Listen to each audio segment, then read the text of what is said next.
La quatrième dimension 5/5. J'ai ensuite renvoyé cette mère de famille. En me quittant, elle était tout sourire. Elle ne pleurait plus, parce que l'image qu'elle se faisait de sa fille avait changé.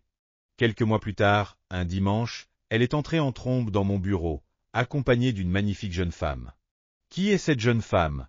lui ai-je demandé. « C'est ma fille », m'a-t-elle répondu en souriant. « Dieu a-t-il exaucé votre prière ?»« Oui, il l'a fait », m'a-t-elle dit. Puis elle m'a raconté son histoire. Une nuit, sa fille avait dormi avec un homme, dans un motel. Le lendemain matin, en se réveillant, elle s'était sentie particulièrement sale et misérable. Elle avait alors pris conscience de son malheur et commencé à éprouver le désir de rentrer chez sa famille, mais elle avait peur de ses parents et de ses frères.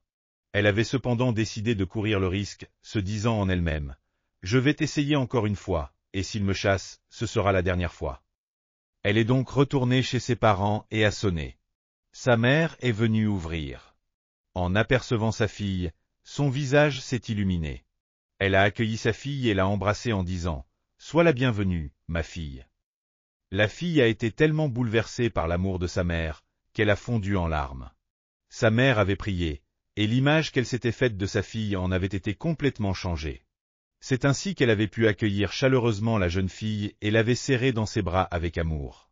Sa mère l'a amenée à l'église pendant environ 2 à 3 mois. Elle a écouté les sermons, confessé tous ses péchés, donné son cœur à Jésus-Christ et reçu le baptême du Saint-Esprit. Elle est devenue une créature entièrement nouvelle en Christ et a ensuite rencontré un homme merveilleux qui est devenu son mari.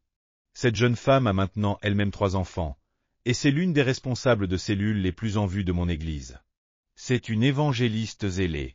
Tout ceci est arrivé à partir du moment où sa mère a changé de vision et de rêve, et a mis en pratique la loi de la quatrième dimension. Tout au long des Écritures, nous voyons Dieu faire usage de cette loi de la quatrième dimension. Regardez Joseph. Avant même qu'il eût été vendu comme esclave, Dieu avait déjà imprimé sur son cœur des images appartenant à la quatrième dimension. À l'aide de plusieurs rêves, Dieu lui a donné une vision précise. Bien que Joseph ait été emmené comme esclave en Égypte, il exerçait déjà une certaine domination sur sa foi. À la fin, Joseph est devenu premier ministre. Regardez Moïse. Avant d'ériger le tabernacle, il a été appelé au mont Sinaï. Il y est demeuré pendant 40 jours et 40 nuits, et y a reçu une représentation mentale du tabernacle. Il est ensuite descendu pour le construire, tel qu'il l'avait vu dans sa vision et son rêve.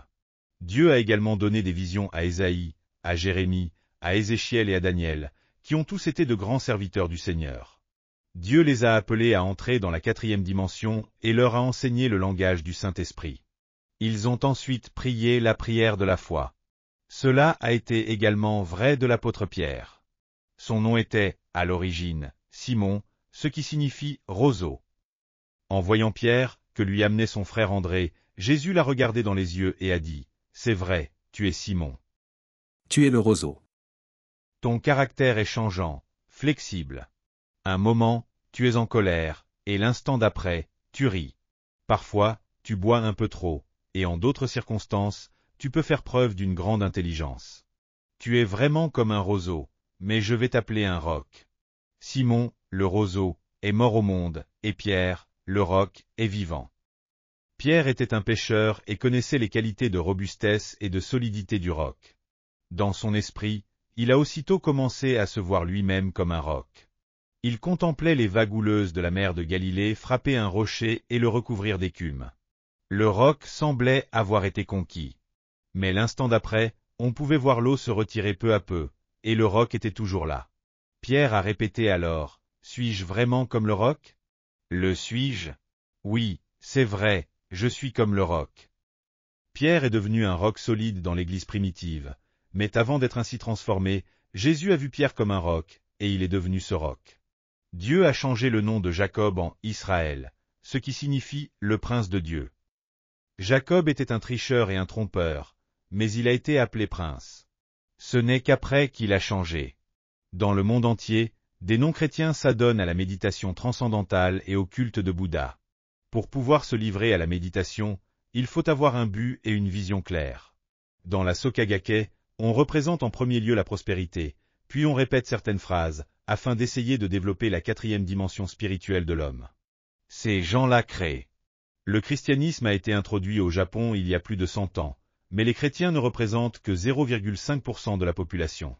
La Sokagake, de son côté, compte des millions de disciples. Cette société a su appliquer la loi de la quatrième dimension et accomplir des miracles. Dans le christianisme, on ne sait malheureusement parler que de théologie et de foi. Les hommes ont été créés à l'image de Dieu. Dieu est un Dieu de miracles. C'est pourquoi ses enfants sont nés avec le désir de voir des miracles dans leur vie. S'ils ne voient pas de telles choses, les gens ne seront jamais vraiment convaincus que Dieu est tout-puissant. Votre responsabilité. C'est vous qui êtes responsable de présenter des miracles à ces gens-là. La Bible n'appartient pas à la troisième dimension, mais à la quatrième. Elle nous parle de Dieu et de la vie qu'il nous réserve. Nous pouvons y apprendre le langage du Saint-Esprit. En lisant l'Écriture, vous pouvez élargir votre vision et embellir vos rêves. Rêvez, ayez des visions, créez. Laissez venir le Saint-Esprit et donnez vie au texte de l'Écriture que vous lisez. Implantez des visions dans le cœur des jeunes, et des rêves dans celui des vieillards. Si vous ne pouvez vous déplacer et travailler comme les missionnaires, vous pouvez au moins rêver dans votre fauteuil. Voilà une activité puissante. Laissez venir le Saint-Esprit, afin qu'il vous enseigne son propre langage, qui est fait de rêves et de visions. Puis gardez ces visions et ces rêves et permettez au Saint-Esprit de vous utiliser par ce langage et de créer. Dieu veut vous accorder ce que votre cœur désire. Il est prêt à combler tous ses désirs. La Bible ne dit-elle pas, « Fais de l'Éternel tes délices, et il te donnera ce que ton cœur désire » Psaume 37,4. Elle ajoute dans Proverbe 10,24, « Ce que désirent les justes, leur est accordé. » Choisissez d'abord un but précis, puis dessinez une image mentale, vivante et simple. Soyez plein d'enthousiasme et priez du début à la fin.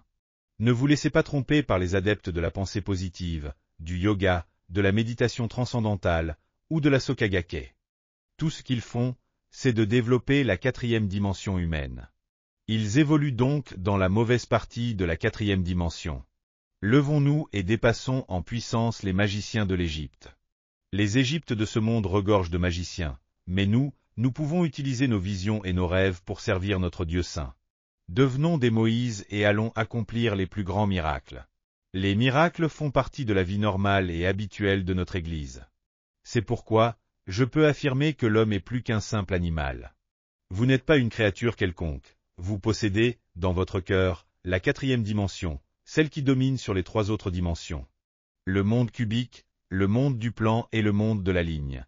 En dominant dans le monde de la quatrième dimension, le royaume de la foi, vous pouvez donner des ordres aux circonstances et aux situations dans lesquelles vous vous trouvez. Vous pouvez transformer et embellir la laideur et le chaos, et guérir ceux qui sont blessés et souffrent. Alléluia! Avez-vous reçu beaucoup de grâce à travers ce livre? Je vous bénis de tout mon cœur au nom du Seigneur pour que vous soyez de plus en plus armés de la parole de Dieu et remplis du Saint-Esprit, afin que vous meniez une vie victorieuse dans ce monde. Si vous avez aimé cette vidéo, n'oubliez pas de vous abonner à la chaîne, d'activer les notifications et d'appuyer sur le bouton j'aime. Cela nous aide beaucoup à préparer plus de vidéos remplies de grâce. Nous nous retrouverons avec joie dans la prochaine vidéo. Que Dieu vous bénisse grandement.